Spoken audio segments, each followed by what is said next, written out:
So today is a 2-cycle Tuesday, and I am going to show you a chainsaw that I've had for a while, and something happened to it. Well, I'll show you what happened to it. Let me show you what I got. So this Husqvarna, you can see it's all faded away. It's been well used. It's a Husqvarna 136, and so I could drip some oil around. But the deal is, and I had used this for probably about 2 years, I guess. And the only thing that was ever wrong with it, somebody, with the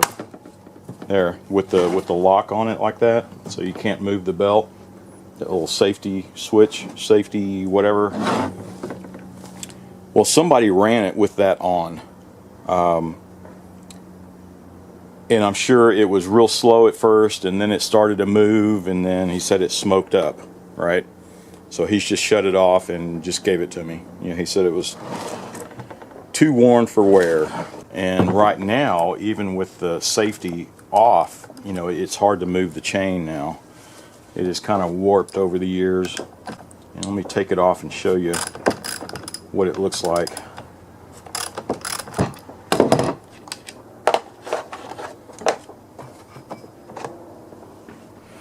But this is what happens to the inside of the case. You can see how it's all bubbly right here. And you can see it just melted away. And you can see how it warped over. There's a little, like a locating pin almost, that sticks out and goes into this hole. That had broken off. And I think that was the last straw. It was barely hanging on, but I could still use it. And when that finally broke and snapped, see all the warpage, then it just went ahead and warped, just kept on going, and then I couldn't use it. But you can see all the warpage that's going on. Well, that's what happens when that little safety deal pops closed, so that your clutch won't turn. And if you keep running with it, it just gets super hot and just starts melting everything down. So I went out. This is an aftermarket piece.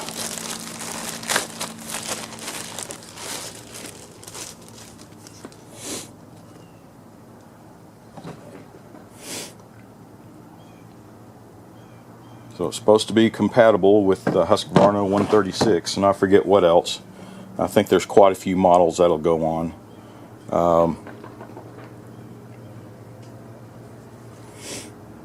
And you can see it's an aftermarket. I decided, well,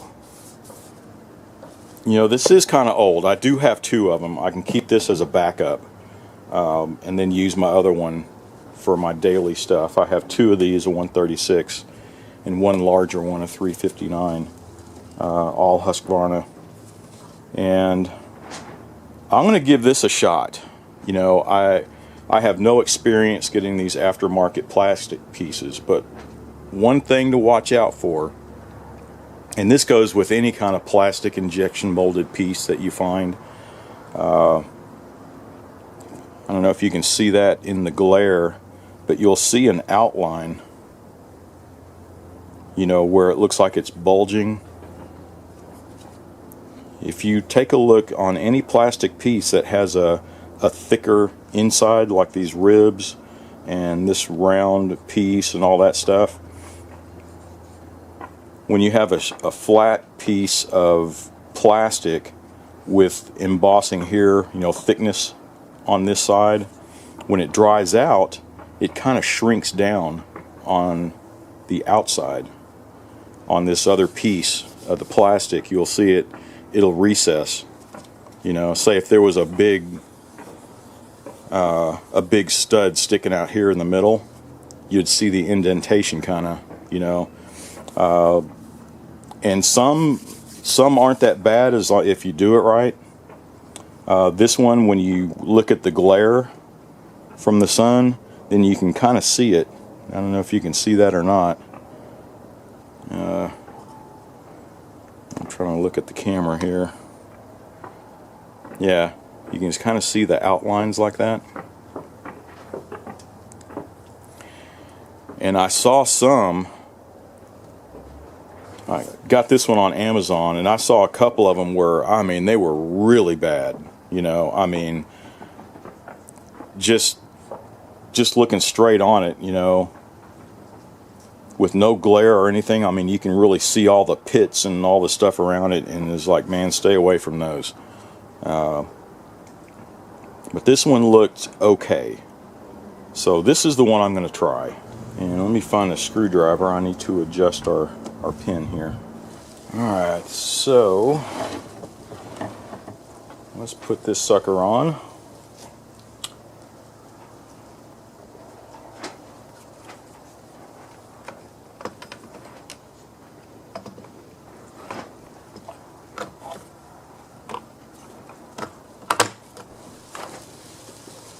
See, this little pin is not trying to... There we go.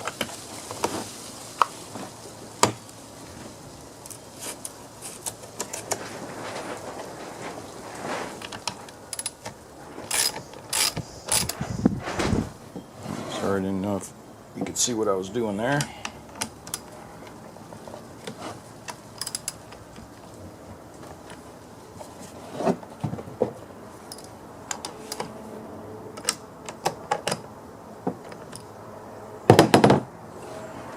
Alright, so we can back out of it a little bit. Alright, blade is locked.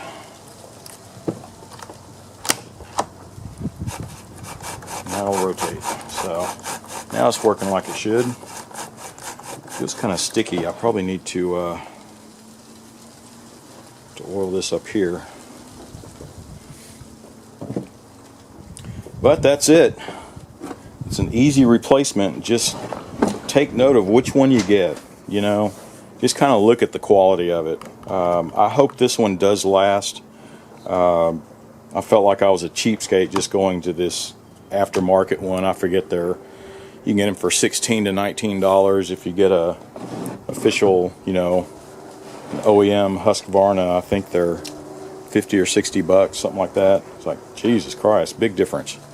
But just take a good close eye at what you're getting, you know. And so hopefully this one will keep this chainsaw going for quite a few more years. But yeah, this one was a goner. So that was just a quick one. I just wanted to show you what happens if you do run the chainsaw when that safety lever snaps closed. And if you try to force it, it'll eventually start to spin again, but it'll smoke up. It'll burn everything. It'll start burning the plastic. It'll smoke up. I mean, it'll warp it. It'll just ruin it. So just be prepared to replace that whole piece assembly there if it happens to you. So that's it. Just a quick video. I wanted to make this one a quick one because I want some tacos. Let's go get some tacos. All right. Well, it is morning. Well, I'd say late morning, and it's time for Taco Tuesday. And today, I went back to Torchy's Tacos. If you can't tell, that's one of my favorite places. I mean, they're all over Texas and a bunch of other states. But they always have a really good selection, and I love their breakfast burritos, or breakfast tacos, and just about everything. You know, I was just driving by, and it's just, man, I had to stop. So let me show you what I got. Alright, so I'm going to eat out here outside. Not exactly a picnic table, is it? But that'll be cool. Yeah, Torchy's, they always have they're pretty good homemade salsa. Now, what I did, these are 3 different ones. Oh, I see a piece of bacon sticking out of there.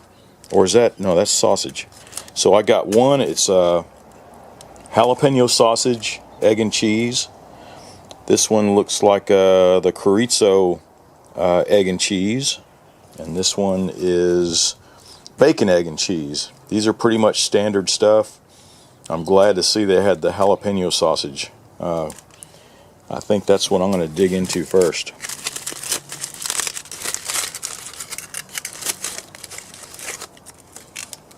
There's a stray piece of sausage. Got to try it. Oh man, that's good. I just love the flavor of the jalapeno. And this one was kind of mild. Not overly hot. That is so good. Man, look at that. Does that look good or what? I just like everything about them. And their tortillas, they're not big fluffy ones. They're relatively thin. I like them that way. So let me get this one ready to go. And let's try our first bite.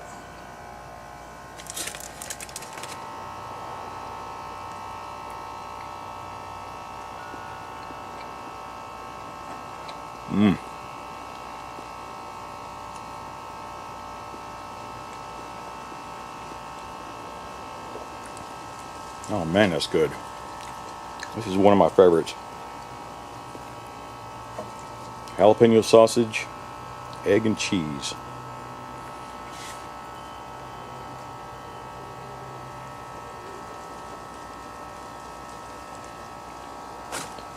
Oh man, that is some really good stuff.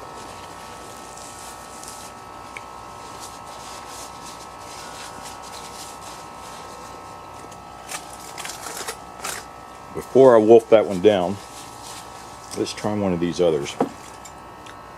Okay, this is the chorizo egg and cheese. Now I wanted to try this because I did try it at another place, but I haven't compared apples to apples. You know what I mean? The chorizo was really good.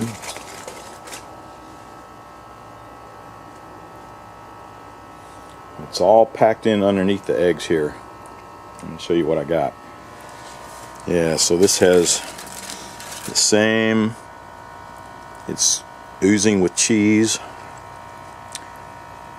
I'm going to move some of the eggs over here, balance it out, but you can see the chorizo, it's underneath. So, oh man. Alright, well let's try this one. I think I'll try at this end. It's about to fall apart anyway.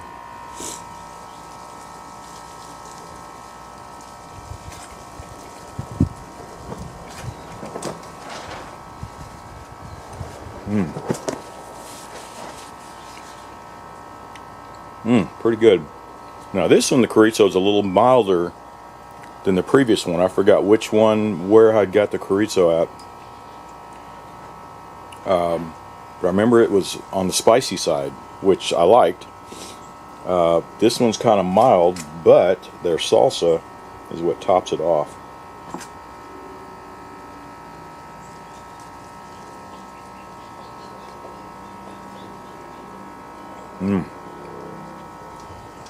Oh man, really good stuff. Yeah, this is why I rushed through my other job. Made it a short video because I was ready to dive into these tacos, man. Woo! That is good stuff. So, if you're ever craving some good breakfast tacos, if you got a Torchy's Tacos around you, go for it. Try them.